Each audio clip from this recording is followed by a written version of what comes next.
It's been nearly 20 years since John Rivers could dance with her husband.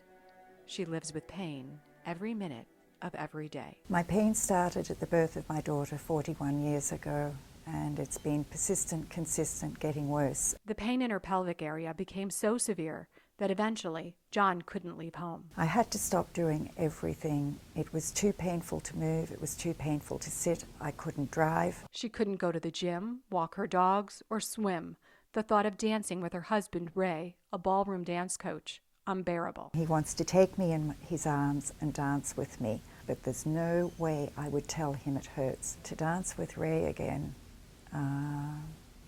it'll be precious.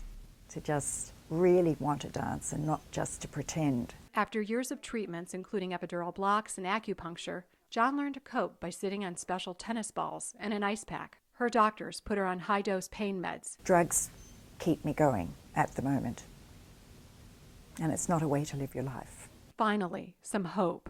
Her doctor and a woman she calls her pain pal told her about a procedure pioneered by a doctor in Michigan. So she packed her bags and visited Beaumont Hospital's Women's Urology Center. Hello. It's nice to see you. And first of all, her first job was to deliver a hug from her pain pal, a former patient. The women that we see are very challenging in that they have suffered a long time, and it's had such a negative impact on their quality of life. During this surgery, Dr. Ken Peters places a tiny electrode at the pudendal nerve in the pelvis.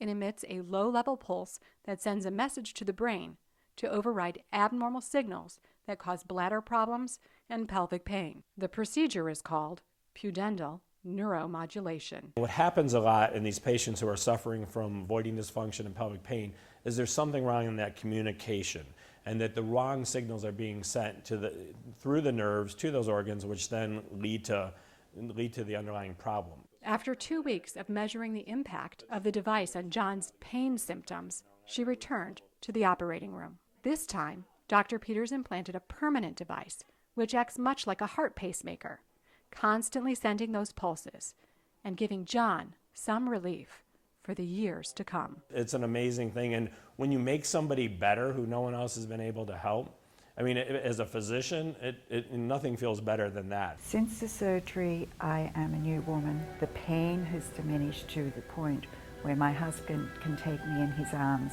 and dance. It feels so special to just be in his arms and to move around the floor the way we used to.